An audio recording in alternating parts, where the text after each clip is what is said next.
Hello everyone. Let us talk about an important chapter of mathematics, progressions,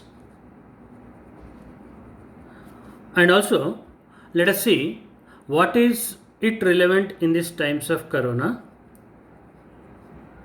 and what is its significance when we are talking about our personal growth or business growth or any type of growth. So I call this chapter very important because it not just has relevance to scoring in math, but also it has a lot of relevance in terms of our growth and planning of future and the risks to be taken, not to be taken, and everything.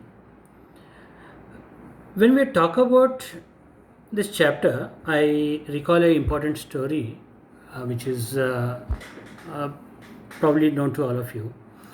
Once upon a time, long, long ago, there was a king, and in every kingdom there are many temples, and in his kingdom also there was a temple. And there was this priest in his temple who was very well known for his singing. So he used to compose a lot of poems praising his Lord, and he used to sing them every evening. And people from various localities, villages across the kingdom, inside the kingdom, used to come to him, listen to the poems, feel blissful while listening them, and they used to leave all their sorrows, everything, and go back fresh. So this slowly, this priest started becoming popular, and word by word, the word reached the kingdom, and the queen once wanted to visit this temple and listen to the priest. So she came to the temple. She talked to the priest, and then she spent one evening listening to all his poems and songs, and she felt extremely blissful. And she goes back to the kingdom, tells king about her experience, and wanted the king to make the priest write some poems, compose some poems praising the king and the queen. So immediately king comes to the priest and orders the priest to write some poems praising king and the queen. And like any usual king comes, he comes with a lot of jewelry and a lot of gifts to the priest. He gives all the gifts uh, and orders the priest to write poems praising king and the queen. Surprisingly, this priest refuses the offer. He was a poor priest and the offer was lucrative, but he refuses the offer, telling the king that he is extremely sorry and he can write poems only praising his Lord, and that is what he has been doing all the while, and he cannot praise anybody else other than the Lord. So he refuses the offer, and as expected, king becomes furious. He requests priest once again, and he, after every request, priest maintains the same stance. He doesn't want to compose any poems praising king and the queen. So as a final attempt, king warns the priest of some dire consequences, and this time the priest also gets a little scary. So he was seeing the king how he was getting furious and all. So he was expecting something king might do which was not good in terms of his temple conditions and all. So he proposes king that he wants something which king has to oblige, and if he gets what he wants, then he will happily write poems praising king and the queen. King is okay with it. He's very extremely rich and he's all powerful. He has got whatever he wants, and he's now a little happy. He's sensing his victory and he's a little happy, and he offers the priest and tells him what he wants.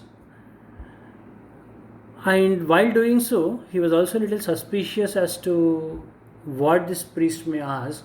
So he quickly asks him as to in terms of what he wants. So priest tells, but he wants some rice, but in a way which he wants it to happen. By hearing the word rice, king is now extremely happy. He thought priest would ask his kingdom, or maybe a lot of gold or a lot of jewels, but poor priest, he is asking only a rice. So now king is very happy, and he says, yes, you can go ahead and tell in which way you want. So priest now repeats the offer. He says, I want some rice. If in my conditions, if you give it, it's fine. Otherwise, you have to excuse me and not disturb me again. And if you're not able to give it today, it's fine. You can take 1 year time and give it at your ease. King is extremely furious about this. So 1 year for giving some rice, not at all required. I'll give it immediately. Maybe by the end of the day, I'll give it to you. So now priest starts to propose the way in which he wants the rice. So he shows the king a chessboard. He asks the king that there are 64 squares in the chessboard, and for the very first square he wants 1 rice bean, and in the second square he wants twice as that of the previous one, that is 2 rice beans, and in the next square he wants 2 into 2, double the previous one, 4 rice beans. In the next, double that of the previous one, 8 rice beans, and so on. So he wants the chessboard to be complete, and he wants the rice beans as per the complete 64 squares. King is reasonably good with his math, so he counts. This is 8, 16, 32, 64, 128, 512, 1000. Even after 10 squares, it is just 1000. So after 64 squares, maybe it will be 6000 or 60,000 or 6 lakh maybe. So he is now very content. He has checked it to some extent that it is very much possible, and he now says that this task doesn't even require him. So he assigns the task to his minister to complete this task in half an hour and reach the kingdom, and he leaves the place. Now the poor minister, he starts to give, according to this formula, beans to the priest, and slowly he starts giving the beans, and finally he reaches the kingdom. And when he reaches the kingdom, to utter surprise, king doesn't see the minister to be happy. So he asks him, did you complete the task? And when is priest ready to give his poems, he says, sorry my lord, I could not do that. And king is again furious. He says, why? The minister says, that is an impossible task. I ventured in terms of doing it. Midway understood that even if we sell our entire kingdom, it will not be possible to fill all the squares with the rice beans. Let me explain you why. First square will require 1 rice bean. Second square will require 2 rice beans. Third square will require 2 square, that is 4 rice beans. Fourth square requires 2 cube rice beans. Fifth square will require 2 power 4 rice beans. Fourth is 2 cube. Third is 2 square. First is 2 power 1. Fifth is 2 power 4. Sixth would be 2 power 5. So last square, that is 64th square, here 1 less, it will be 2 power 63. 2 power 63 is a huge number, and it requires plenty of rice grains, and to get these many rice grains, person has to sell his entire kingdom. And what priest wants is sum of all these, which is 1 plus 2 plus 2 square plus 2 cube plus so on up to 2 power 63, which is 2 power 64 minus 1. And this is a huge number. 2 power 64 is a very huge number.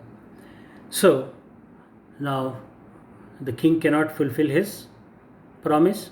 He has to go to the priest, ask him sorry, and he becomes a follower of the priest, and he never ventures into disturbing the priest again. So this is a small story. Let us see how this story is useful to us in terms of planning our growth and also in terms of Corona. So what is happening here in this chessboard, though we are making a small move, in every move I am just doubling the previous one. So here rate of growth is almost same. I'm just doubling it. Whatever I am today, I'll be double tomorrow. Whatever I am tomorrow, I'll be double day after tomorrow. So I'm growing at the same rate. But when we are growing at the same rate, though we are growing at the same rate, this output is an exponential function. It's 2 power 64 minus 1, or after n squares, this will become a 2 power n minus 1, and 2 power n minus 1, such kind of functions, they are called exponential functions. When you plot the graph of these exponential functions, they are this way. This is how graph of exponential function looks like. So what happens with these exponential functions is, initially they grow very slowly, and a stage will come where you can observe the growth, and a stage will come where the growth becomes rapid, and a stage will come where the growth becomes phenomenal. A stage will come where growth you cannot even predict. It becomes beyond anybody's calculation. So same is the thing which is happening in case of corona. If you see all the graphs which are being plotted in case of corona, the number of people who are exposed to this virus initially are very few. Then in the next stage, you see after 3 weeks or 4 weeks, growth is reasonably quick, and then it is going beyond anybody's control. So what we need to do in such situations is, you have to address the effect in first 2 stages. So when the growth of such kind of negative things is in initial phases, it is very easy to handle. If you let it cross this stage, it is beyond anybody's control to manage the epidemic. So that is exactly the reason why India wants us to quarantine ourselves and control it in first 2 stages. Before we move on to 3rd stage or 4th stage, we want to cut the negative growth here itself. Likewise, we also groom with some bad habits, which again we get habituated in an exponential way. Initially, we don't get easily habituated to these negative traits. Slowly you start liking them, then it becomes a habit, then you fall prey to it. So if you get that addressed at initial stages, no bad habit would be a problem. How to use this in terms of planning your growth? Most of the growths, you see them to be exponential. When you talk about Bill Gates, when you talk about Steve Jobs, when you talk about Ambanis in our country, they have such huge empires which are beyond anybody's imagination. That growth, not even the founder of the company predicted that growth. So what happened in this? Initially the company started growing very slowly. It took years and years to become even noticed. Then they started to grow rapidly, and a stage came where even a small input in a small time interval, these companies, they grow phenomenally lot beyond anybody's imagination. So what happens with such growth is, every growth, good thing with growth is, every growth will be of exponential pattern. But why not all people are able to taste it? Because of the initial phase. Initial phase, growth will be very limited. You see a lot of people gaining phenomenally with the same effort. They see a lot of growth, but you will not be able to see that much growth with equal amount of effort. So at this point, many people, they get dejected, they are unhappy, and they give up. They stop doing it. It happens in many things. You start pursuing a hobby, you want to learn martial arts, or you want to learn guitar, or you want to learn a game, you want to learn a new language. You start doing it. You want to go to gym. Any habit, any good habit, you start it. You do it for a period of time. You don't see exponential growth there. You see some positivity, but that is not substantial. That will not keep happy. That is not your return on investment. So you get dejected, and most of the people, 99% of the people, give up at this stage. And in the next 1%, there are people who take it to next level. They see the success, they are happy, and they are content with this success, and still give it up, because they see this success part has taken a lot of them, so they don't want to continue anywhere, and they are content with it, and they give up. This is stage 2. And of those 1%, there are 1% more people who take this forward. So overall, these are 1% of 1%, that is 0.01% of the population. These are the people who will take it forward from here, and they experience this exponential growth. And among this limited population are people like Bill Gates, people like Ambani, people like Modi, and all great leaders in the country fall into this small category. So whenever you are planning your growth, whenever you are planning your career, whenever you are planning your activity, you should never leave whatever you have decided for yourself at this stage. Understand this exponential graph. Don't feel dejected by seeing your initial performance. Keep yourself motivated to take your performance to next level and to next level. And that is where you start to experience rich returns on your investment. This applies to every walk of your life, in terms of your relationships, in terms of your career, in terms of your study habits, in terms of your learning traits, in terms of your personal growth, in terms of your physical growth.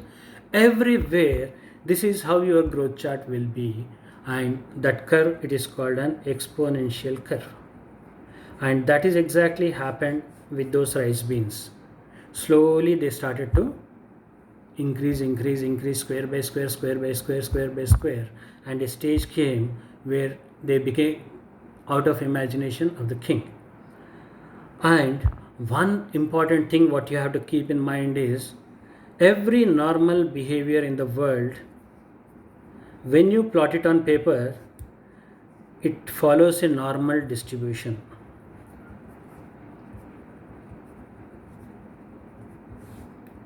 It is called normal distribution because every normal thing follows this same distribution. And when you look at the equation of this normal distribution, or when you look at the graphs of this normal distribution, they are again exponential graphs. The equation is an exponential equation, stating and reiterating the fact that every behavior would be an exponential behavior, whether it is good or bad. Every trait would be an exponential trait. Whether you learn some good thing, whether you learn some bad habit, whether you inculcate a good thing, whether you inculcate a bad thing, whatever it is, the habits will always follow this exponential path. And good returns of some good traits is you get them in your third stage. So you have to keep yourself motivated to take your journey towards the goal through all the 3 stages. Thank you.